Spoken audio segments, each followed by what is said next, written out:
Man, y'all know what it is, the real 2-Tech. And your man, Marathon Manny. All praise to God. For everything, and I mean everything. And this is another episode of The Real. And tonight, y'all, we got a special guest in the house with us tonight. The lovely Britt, or should I say, some say it's Britt. That's her IG handle, you know. Some say it's Britt. Before we start every interview, we always do the mental health check-in. How you feeling mentally?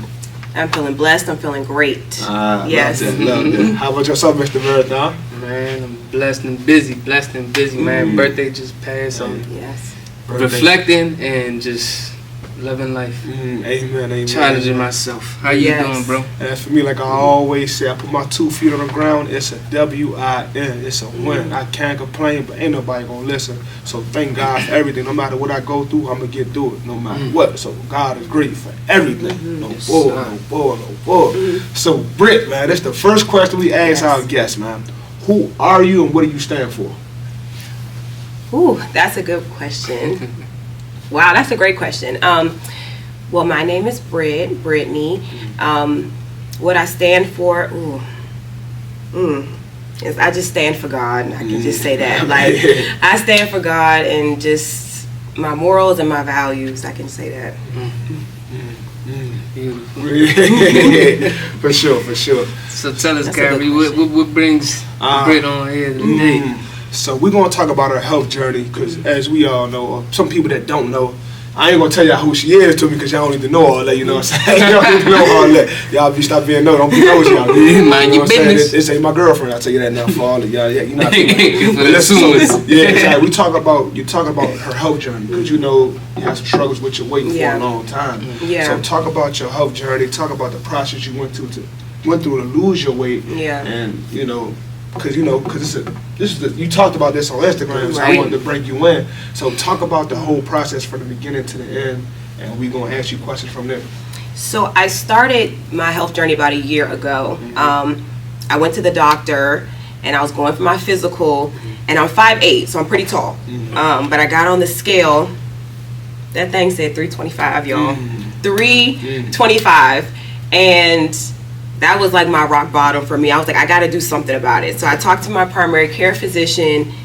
He was saying that for my height, I'm supposed to be like 170, something like that. So he recommended that I see a surgeon. So I said, okay, you know, what they going to do? So I went and saw the surgeon. He said the same thing, like you're 325. You're not going to be able to lose 150 pounds on your own. So we recommend getting surgery. So I said, you know, what do I have to do? They had me see a nutritionist. They had me see a dietitian. I went through all of the steps and got my insurance to approve it based on my BMI. They were like, you know, you're morbidly obese, right? And I ended up getting surgery this year in June. And since then, I've lost like 60 pounds since June. So you got the, hold on, I'm sorry. I feel like I missed that. Oh, I'm sorry too. I'm sorry. The name of the surgery. So the surgery is called, it's called VSG, or it's called vertical sleeve gastrectomy. What they do is they take out 80% of your stomach. So I don't know if you guys have seen 600 Pound Life or like maybe through TikTok or Instagram. But there's a show out there where these people are really big and they cut out part of your stomach so you're not able to eat as much as you used to eat. So my stomach, you know, you think of your stomach as like the size of a let's just use a watermelon, right? It's not that big, but let's just use a watermelon. They cut it down to the size of like a banana. It's like they cut it out, and they also cut out your hunger hormones. It's like it's a hunger hormone in your stomach called ghrelin, and that's what makes you feel like you're hungry all the time. So they cut that out also. So your stomach is 80% gone. What the hell? 80%? 80%. So let me ask you, are you hungry all the time? Do you have any cravings? Or how is it? So now the funny thing is I'm never hungry. Like I don't feel hungry at all. And the problem used to be I felt hungry all the time. Emotionally eating. So now I don't really feel hungry at all. And I think that's what's helped me. I eat, but I don't have those same cravings I used to have. Okay, makes sense. Yeah, I have a big sweet tooth, and so now I don't really crave that. I don't have that feeling like I want it as much as I used to. Have you like since that surgery? Have you been also like going, you know, fitness, like going to the gym and stuff like that? So I go like 4 days a week. I really try to go like whether it's Monday through Thursday, or I do Monday, Tuesday, Thursday, Friday, but. You still have to go to the gym. So I will say that to all the girlies out there, or anybody, you do have to still go to the gym. I still go, but not as often. I still have not gotten into that flow of liking it. You know how my uncle once told me, like, oh, after 21 days, you start to love it. It's a habit. I still don't like it. With the 21 days came and went, you like, what the fuck? It's been 4 months, y'all, 5 months, and I just don't like it as much. But you have to go. Yeah, you still have to go. Yeah. Sure. Question on the surgery, like, but is there like a health risk with that, like in the sense that you're not always hungry, so that means you're not giving your body as much nutrition that it needs? Or so they do talk about like malnutrition. They talk about dehydration. They recommend you eat 6 grams of protein a day, and when you're at the hospital, they give you these protein shakes. So you're basically like, even if you're not eating, you still have to drink these shakes, and that's what I was doing, like just drinking 2-3 shakes a day, and each shake has like 20 grams of protein. So you're still getting the nutrition, but you're just not eating. Okay. And so you have to do that for the first like month. You have to just, everything is liquid, so it's soups and it's shakes. But then once your stomach heals, after 6 weeks, the stitches heal and you're able to eat more. So I went from the shakes, and then like, what is it, like Premier Protein or different like little shakes for protein. Then after that, like I had my 6-week post-op date, and the doctor was like, now you're able to eat mashed potatoes, you're able to eat chicken wings and stuff, but you have to mush it up because your stomach's not big anymore. Right. Yeah. That's cool. Yeah. So can you eat whatever now? You can eat whatever, but it's not sweets. You can't eat a lot of sweets because it goes like kind of straight to your bloodstream and you will get sick. So you can't eat a lot of sweets, but you can eat whatever else you want. Okay. Yeah, it's very minimal. Like, so for example, I used to love Wingstop, right? And you can go and get like a 10-piece. Now I can only eat like 3 or 4. Damn. And like after that third one, I'm stuffed for real. Yeah. Like, Right. yeah. So let me kind of like, just to kind of like make a talking point out of this. So fasting is a very beneficial thing to our bodies, right? Yeah. And of course it takes discipline, right? But I was reading on fast, and I was reading on like nutrition. I'm not no expert. I'm not well versed in it. Yeah. I'm just saying I've read a lot, and I've read about like nutrition, fasting, and relationships with food, right? Basically, food is really supposed to be for our nutrition, but in this day and age, we eat it for pleasure a lot, and me too. I eat it for pleasure. You see, I'm a couple, but people, a lot of like in this day and age, people eat it for pleasure, right? And they say like you're only supposed to eat enough to like keep you satisfied. Yeah, keep you satisfied and keep your body function going. Yeah. Right. So I wonder if like with that surgery, like if that's kind of like plays a role, like if that's the science behind it. You know what I'm saying? Because you might not like you can survive off of the amount of food that you eat compared to what you used to eat. You're still alive off. It's like you don't need that much food. You know what I'm saying? So that's for the people that don't want that surgery. You don't need that much food to survive. You don't.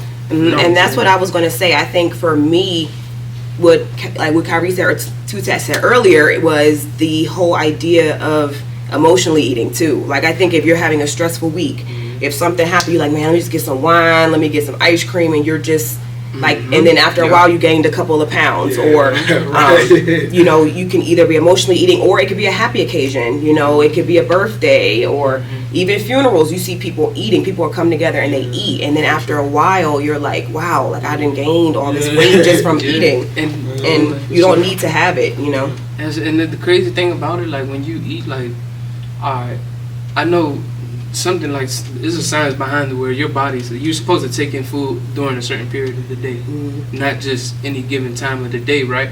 But I mean, me from personal experience, like if I eat, especially a heavy meal, like later, like let's just say I'm at work, take my lunch break. If I eat too heavy of a meal later in the day, it makes me feel sluggish. It makes it slows my day down, right? Compared to like if you eat a balanced meal, you don't feel that heaviness. You still feel like you're able to go moving around. What's that word called when you eat and get sleep? The itis. Yeah, you don't get the itis and stuff, man. That's a good conversation. Yeah, I'm telling you. I'm telling you. So talk about the risks that were when you got your got the surgery. Like, what's some risks for people out there that want to get the surgery? What are some risks? So pretty much your vitamin deficiencies. So they talked a lot about if you don't have certain vitamins, what that could lead to. Like if you're not getting enough iron, that can lead to you being anemic, right? And then if you don't ever get that treated, then you're getting blood, and you have to take pills for the rest of your life. So they talk about making sure you get your vitamins. They also talk about dehydration. Like, you have to stay hydrated. I have to drink 4 bottles of water or 64 grams or 64 ounces a day. And if I don't, then there's risk of UTI. There's risk of, having like fainting spells and things. Like, you have to stay hydrated. Or just how you said, like feeling like sluggish, or I think the biggest thing was just vitamins and water. They really don't stress eating. I mean, like how you said, Manny, it's eating just to survive. It's not like they don't stress like that you have to eat. They're like, okay, you can drink a protein shake and you can have some protein powder and in a smoothie, and like that's okay. I mean, you Muslim, so you've done the Ramadan fast every year. I mean, I haven't done it recently. I haven't done it in a while, but I used to do like a lot of intermittent fasting, right? But also I used to fast for 24 hours every week. And it like some of the, like, I don't know, it just felt good. It felt good, like you actually can go a nice while without actually eating. Big facts. You know, like people are like, oh no, I can't do it. No, it's discipline and it's a mind thing. A lot of things is mental. A lot of things is mental. So, and my surgeon says that a lot. They'll say like, if you ever feel hungry, drink a bottle of water, and then 30 minutes later, see if you're still hungry. It's a mental thing. And it's wild because even now, I'll go all day without eating, y'all. Sometimes, like, that's not healthy. Don't do that. But what I'm saying is, like, it doesn't affect me now. Maybe it's because of the surgery, or how you said just you need a detox, but like now I see food in such a different light. I have such a different relationship with it, and I think this was the best option for me. For sure. Yeah, I get it. Like when you say stress eating that shit, I ain't gonna lie, I be stressed. I'm like, man, fuck that, need some wings. Yeah, that's what I'm saying. And I'm such a sweet tooth girl, so it was always like ice cream, wine, Cinnabon. Like I love that shit. So and you know what I noticed about the food that's in America, man? You know they got so many food places around us all the time. You got 7-Eleven right there, you got the gas station right there. Everything is food. You go to these third world countries or these foreign countries, they don't have places is closed. You know what I'm saying? They close at a certain time, and you eating fresh food. They might eat pork and stuff, but the food is fresh. You get what I'm saying? The food don't have all this goddamn what they call it, hormones and all this artificial stuff in it. It comes over here. You know what I'm saying? You see what I'm saying, bro? You see how the chicken wings over here? Then you go. You know, we went to DR. Man, the cows were skinny as hell over there. You know what I'm saying, bro? It's like over here, bro, everything is just so big. Everything is so steroids, you know, everything. So that's why we get so big, because it's like food is all around us. We gotta have food. Whether we're social, we gotta have food. We gotta have something. So that's why we get so big and obese over here.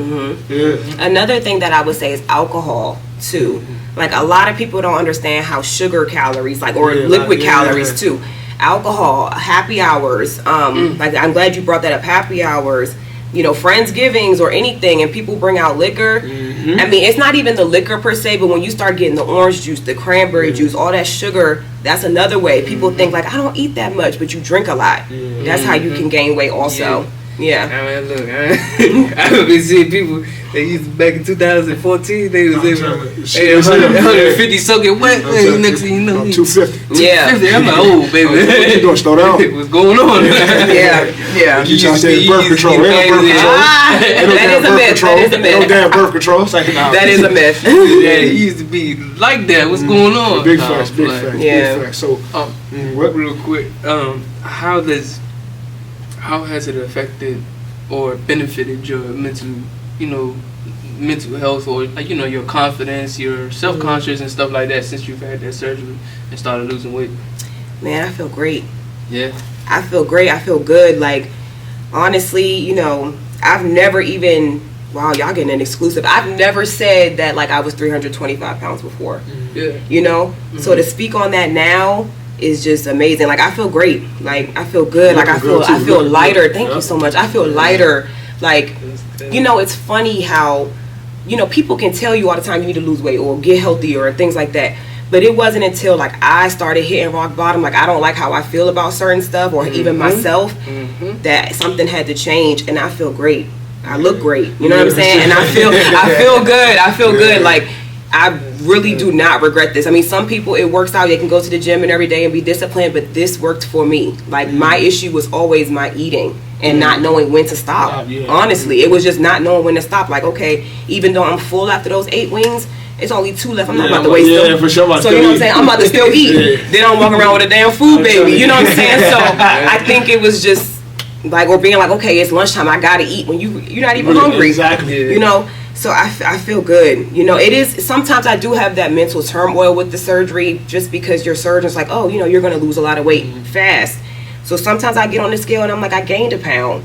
So then it's that mental, like, damn, did the surgery not work? Is what's going on? And then I'll think, okay, well, maybe I shouldn't have ate or something. But it's that mental turmoil of like, okay, you had shakes yesterday, but then you had wings today. Now I see a pound. Okay, so now I can't eat wings anymore. And you kind of go through that mental like turmoil of like, you're supposed to be losing weight. It's supposed to be coming off, right? Yeah. It's not sometimes. It keeps you focused. Like, you know what, hell no, I just ate a wing. I ain't about to eat no more wings for about 2 days. Right, right, because it really does. Like, it'll be like, damn, all right, I thought I was doing okay. You think you're doing well, but then you see that pound and you're like, damn.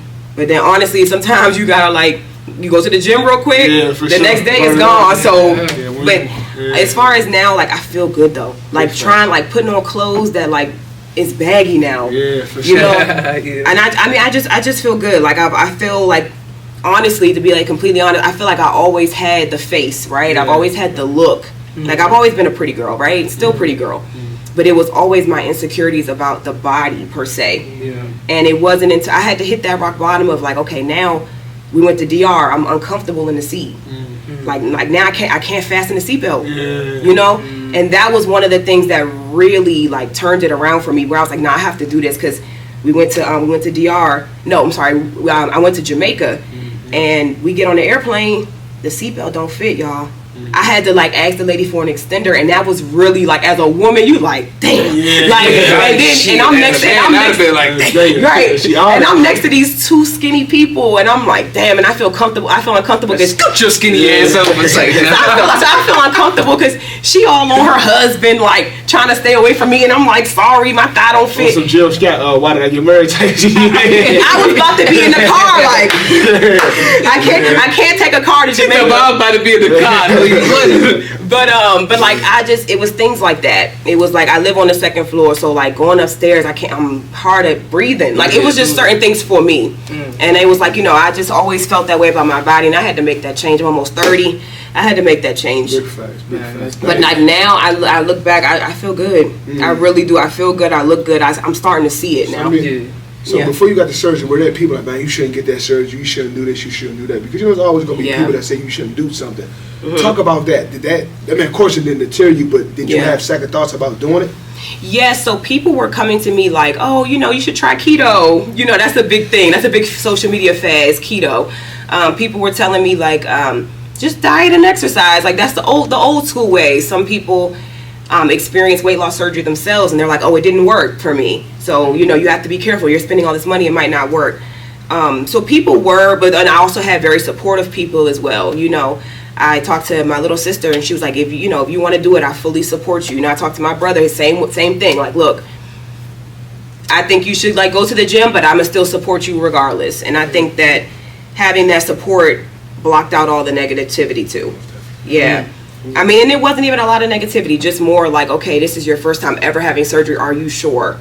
Because this is like a life-changing decision. So. Yeah, that's. I just want to like chime in on what you were saying. Like you said, you hit rock bottom, and that's when you felt like you had to do something.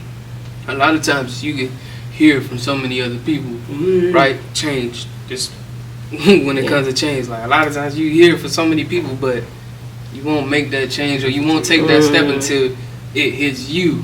You know what I'm saying? And you tell yourself, like, what the fuck am I doing? It was not deterring me. Like, I have a partner, like I have a boyfriend, like I still go out with my friends. So it's like, it wasn't deterring me at the time. It wasn't until those physical things started happening where I was like, I'm kind of embarrassed now.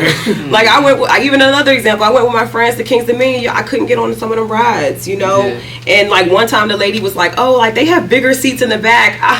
I was so embarrassed, but you know, I was like, okay, now I gotta make the change. Yeah, no question. You know. Yeah. Well, see, and you know, and I'm, you know, this is just my personal perspective. You know how to be like body positivity. Yes, love your body, love everything. You know, love yourself within 100%. Right. But I feel like, you know, that body positivity movement a lot of times enables people, right, not to take the proper steps to be their best self. Right? It gives them an excuse to stay obese. Big, You know what I'm saying? Oh no, body positivity. You shouldn't look body good, shame girl. me. Yeah, I'm 300 pounds. But guess what? Yeah. Them 300 pounds is taking 10 years off of your life. Big facts. Off of your health. You know what I'm saying? Big facts. And nobody wants to be big. I don't care what they tell. Look what happened to Monique.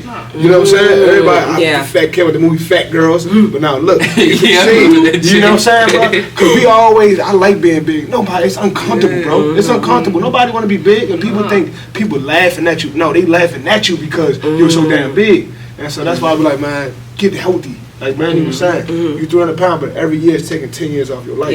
Yeah, like, I mean, don't quote. But anyway, she's saying that your life expectancy gonna be short. Your life expectancy is shortened when you are at an unhealthy weight and you're not taking care of yourself. So all I'm saying is body positivity is definitely, I support it, but at the same time, don't use that to enable people not to get healthy. Big facts. Please don't. Yeah. Especially now, don't tell me, oh no, you look good now. Now you know you don't look good. For sure, trying to make you feel good. Yeah. Sure. But I wanted to get y'all opinion on something. Why do you think that it is that people get treated differently when they are smaller? Compared to because I think I'm starting to see that now, and I'm like, well, I was the same goofy girl back then. I'll say this, I think it's the standard how people should look in the society we live in. You know, so if we go to like other countries like Europe and stuff, a lot of people are skinny because a lot of people walk all the time. Or even these foreign countries, you know, places like that, people walk all the time. Over here, I mean, that's how people used to look. If you go back to the beginning of the time, of course you had a couple big people, but the thing is, a lot of people were in shape. A lot of people were fit because they were more active. But nowadays, everybody's on their phone all day. People are lazy. People just so relaxed. People getting bigger. So now that was just the standard. Yeah, exactly. Uber. Nobody catch buses anymore. Nobody walks. Nobody jogs. Catch bikes. You see other people catching bikes, if you get what I'm saying. Ride bikes, if you get what I'm saying. But it's like that's the standard of how people should look. Slim. You know. Yeah, that's definitely right. Like, I agree with him. I feel like it's a unspoken standard. Like, you know, we just so accustomed to skinny and slim looks good, and like if you skinny, you probably is gonna get looked at differently than if a person that walks in the room and they 300 pounds. You're like, God damn. Yeah, for sure. You know what I'm saying? It's just a unfortunate truth. Where it's like, you probably do get looked at differently. I mean, I was a big boy at one point in time, big boy, and I mean, I was younger back then, but I definitely don't feel like I would have. I wouldn't have attracted the same type of women that I may attract now. No question. Back when I was, big boy. You know what I'm saying? Sure. But I mean, I don't know. Like that's crazy. That's a good question. I feel like I see that now, like more with men. That's why I asked y'all, you know, because now it's like you want to give me coffee? Wait, I'm I came here 6 months ago. Like what the fuck? You know what I mean? You know what? Just to relate to that. Not to me, but like there's this young lady that I know, right? She had a surgery or something like that where to help her lose weight because she had a weight problem. And I won't say her name. You know, it's her business, but. You know, she had a weight loss surgery, whatever. So now she looks good. You know, like real good, right? Slim. You know what I'm saying? Bumper. That makes little. All that. She looking proper, right? So basically, where she worked at, there was a guy. Like basically, it's another company that's not too far from there. He comes there. He's a customer.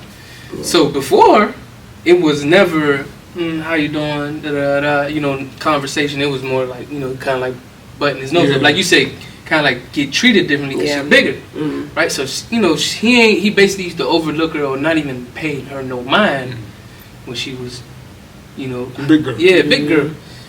So she telling me, she like, oh yeah, this dude right here, yeah, now he be trying to talk to me, talking about something. He could get me a real job and this and that, and you know, trying to like mac on me.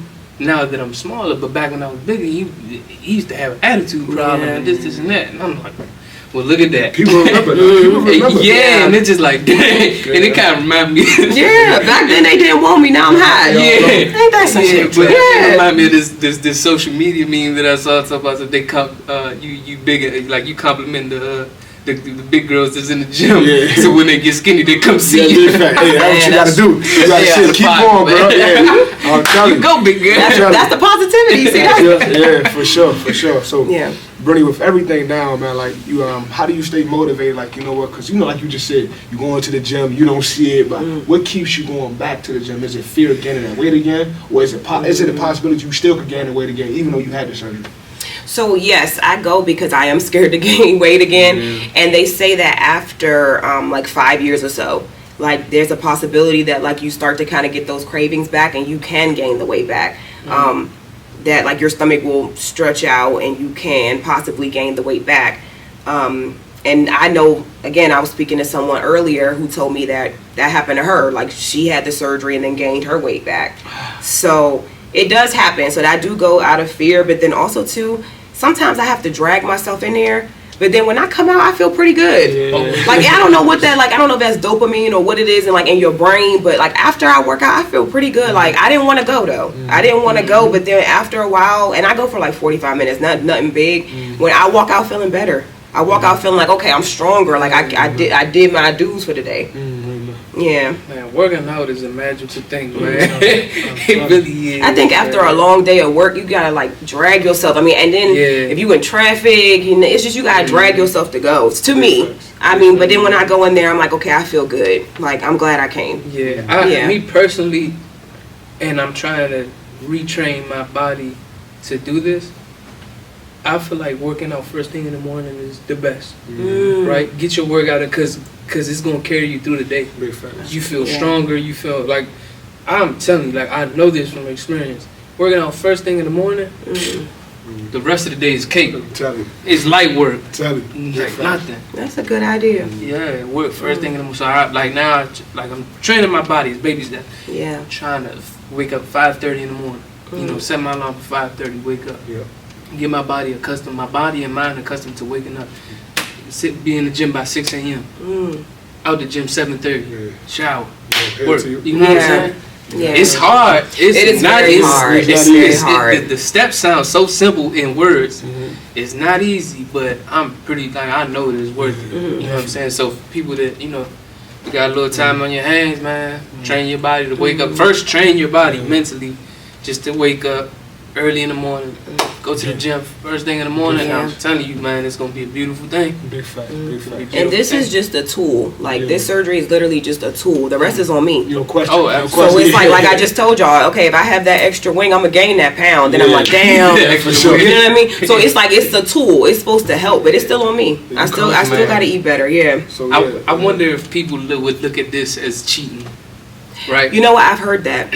But we're not even gonna sit there and make no fake standards, because most of these women out there getting them BBLs. You ain't had that ass back then, you know what I'm saying? Your body wasn't that pressure, and that didn't come from the gym. Yeah, I'm like that stomach too flat. Go to the gym afterwards, like hell nah. We see them tattoos on the sides. We know tattoos that cover the scar. We already know. Yeah, that's a hit. That's a telltale sign they got that BBL. Yeah. You know what I'm saying? We got that, like that body, like vagina, like at the top right here. Oh, okay. You know at their little V-line. Yeah. V-line. Let me see real quick. That tattoo right here. Everybody got the tattoo covering the scars. Like I saw a video, like a lot of females, I think they went to the DR, they went somewhere. Oh yeah, like, they was all like, I was like, look all the pain you got to go through. Just go to the gym. Yeah. But I know, I understand. Man, people listen. Yes. They're lacking microwave success. That's it. Instant gratification. Instant gratification. Everybody wants that shit to come easy, man. That shit don't, not bro. come easy. Yeah. Man. Don't, bro. You gotta work. And once you have it, you gotta work to keep it. That's what I'm saying. Once you're on that throne, look, man, a king don't become a king and just sit back and chill. Nah, he gotta keep that motherfucking throne. You gotta work, bro. Hell yeah. And that's what I promote. Hard work, right, bro. You ain't gotta be smart. Just know what you know and work your ass off.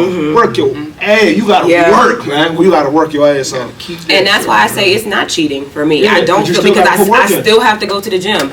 I still have to eat right. You know what I'm saying? So it's like not even, it's definitely just a tool. This was like, okay, we're going to help you eat less. Everything else is on you. Like, I still got to go to the gym. If I don't, then, you know, I'm going to lose all this weight and then be saggy. You know what I'm saying? So I still got to put the work in. You know what I mean? So what's the advice you would give to someone that wants to get this surgery? Like, what would you say to someone that's in a process or scared about it, or like, you know what, I don't know if I want to do this? What would you tell them? I would say weigh your pros and cons.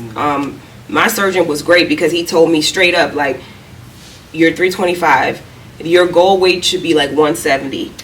That's 150 pounds. You're not going to do that on your own. You know what I mean? Realistically, like, especially not in a short amount of time. Not in that short amount of time, right? So I would say weigh your pros and cons. If you feel like you can go to the gym and diet, a lot of people do that. I see a lot of people, like, I lost weight naturally, I went vegan or whatever. But I would say weigh your pros and cons and just realize that you are going to still have to put the work in. It's discipline. It's really discipline, and it's mental. I do encourage, like, people who are, like, I feel like if you're 300 pounds and over, I do encourage it, because this is for, like, long-term goals. Like, if you're trying to lose a lot of weight over a certain period of time. Now, if you're just trying to lose that last 20, 30, just go to the gym. But I think if it's more, if you are getting to the 300s, 400s, I think that this would be a good solution for you. Because this is for somebody who needs to lose a lot of weight. I mean, as a woman, I don't think anybody should weigh 325 pounds, right? So I think that this was just a great option for me, or anybody, I think, that's over. I mean, some men do it too. So I think anybody over 300 pounds should definitely consider this. But just know you're going to have to put in the work, and it's mental. It's mental. This shit is not easy. Like, sometimes, like, sometimes I miss certain foods and stuff. I'm like, and I cannot have it because I'm like, okay, I don't need it. Or like my body, I want it, but I can't have it, you know. It's very hard. Like, I have a grandmother who cooks a lot, you know, and she cooks, and then she'll say, come sit. She's like, you need to sit down and eat. I'm like, I'm not hungry. You know what I mean? But it's very hard. And then she likes the pastas, the lasagnas and stuff. I'm like, that's too much carbs. Rich. Yeah, so it's really hard to be like, no, to turn it away. But it's that discipline. It's really hard. So I would say to anybody, really consider your pros and cons. Have a great surgeon. My surgeon was in Virginia. You can DM me for details, but he was great, and he kind of kept it to me straight, like, look, with all this weight on you, how y'all said you're not going to live long, or that comes with diabetes, that comes with other things. So I think this is the best surgery for you. It was between this and a gastric bypass where they take your stomach out completely, and he said, you know, you're young and you don't need all of that. You are just trying to lose and get to your goal weight, which is under 200 pounds. So, yeah. That's love. Yeah. What am I about to say? Oh, advice. Well, you already given that advice, but like more so like advice to your younger self. You know what I'm saying? Like, you know, like as far as like where you're at now. Yeah. You know what I'm saying? What would you tell your younger self? Wow. I would tell my younger self so many things, but I think that as far as the weight goes, I would say really just like to tell my younger self, you don't need all of that to live. You don't need that much food, you know. There was a lot of points in my life where I felt kind of like sad too. I was grieving, and like there's a lot of things going on from like being 15 to now. And I always kind of turn to food for comfort. But I think I would tell my younger self, like, you don't need that. You know, go seek therapy. Go, you know, talk to your family, talk to your siblings, you know, to really just express how you're feeling and talk it out and not run to food. That would be my biggest thing I would tell myself, is that food is not the cure. Find other ways to go outside for a walk if you're feeling down. You know, get some vitamin D, get some sun on your skin, you know. I would really tell my younger self, like, you don't need food. I have a great family. I have a great family. I have people who love me, who check in on me every week, you know. And it's something that I should have used more often. I'm the type that, like, when stuff happens, I shut down completely. I'm not answering my phone. He know that. I will not answer my phone, you know. And I'm like, I just want to sit in my bubble or eat my Cinnabon and just be happy, or fake happy, right? I would tell my younger self, really just, like, food is not the answer. You know, some people, like, they say sugar is the most addictive thing in the world. They say that's more addictive than crack. You know what I'm saying? People be like, sugar. Yeah, I'm a crack. You know? So I would just tell myself it's not the way. Like, find other methods, you know. Don't let sugar or don't let food be the addiction. Like talk, go out, talk to people. You know. That was good. That was good. Yeah. I'm telling you, right? Nah. We look forward to seeing you progress in your journey. Yeah, I'm only 5 months out. As far as goals wise, because I don't know, I'm starting to feel like sometimes it's best to just not even speak on the goals, just go for it. Yeah. Like I'm trying to like really, apply that into my life. Not even speak on what I'm trying to get done. Just show the work. For sure. You know what I'm saying? And I have a certain look. It's not even like a number. I think I have like a certain look that I want to go for. Just being more. Like just more in shape, more like shapely. I get you, bro. Yeah, I'm excited. I'm excited because I'm only 5 months. I'm only 5 months post-op. They say you lose the most weight in the year, so next June I'll be 1 year. Big fact. And I want to see how much I get. We gonna follow you on that journey. I'm telling you, man. So you got some good. So this is my last quote. You got some great things coming up, man. Speak about the things you have coming up next month. Because you could say this is your year. This is your year. So talk about it, Brittany, for the people that don't know. Yes, a lot of y'all don't know. So I'm turning 30 next month on December 30th, right? Okay. So this is my golden year. Wow. This is literally my golden year, and everything that I set myself out to do, I did. I'm graduating college next month. And that is another podcast for another day. But I will say that I was in school for a very long time. I went to 3 different colleges before I got it right. And I'm finishing, so I have that on top of the surgery, losing weight, getting down to 255 now. Thank you, Jesus. And just really graduating college, traveling. I'm traveling more. The bariatric, like the community of of women who have also gotten the surgery have been great. So I'm also planning a trip. We're going to Cancun in February with all of the people who got the surgery. They're coming together, and we're taking a trip. It's like that weekend of President's Day to Cancun, so that's going to be really fun. So everything I set out this year to do, I did, especially like the college, surgery, just feeling better about myself, getting out more. So this has really been a golden year for me. I went to Dominican Republic this year. It's just been a great, me some more this. It's just been a great year. It's been a great year for your girl, and I'm really thankful. Like I'm really grateful to God that I came out of the surgery. I feel great. No complications. You're just gonna have a little bit of gas, like a little bit of gas pain, but no complications for me. And I just thank God I'm here, and I'm happy. I'm happy that I have such great people around me that support me. So. That's motivation, man. That's motivation. We're gonna wrap that up right Yes. Man, that's a hell of an interview, man. And look, what they say, man. You know what the fuck it is. Another episode of The Real. This was good, Britt. This is amazing. If you're not on The Real, you're not real. There you go. Bang.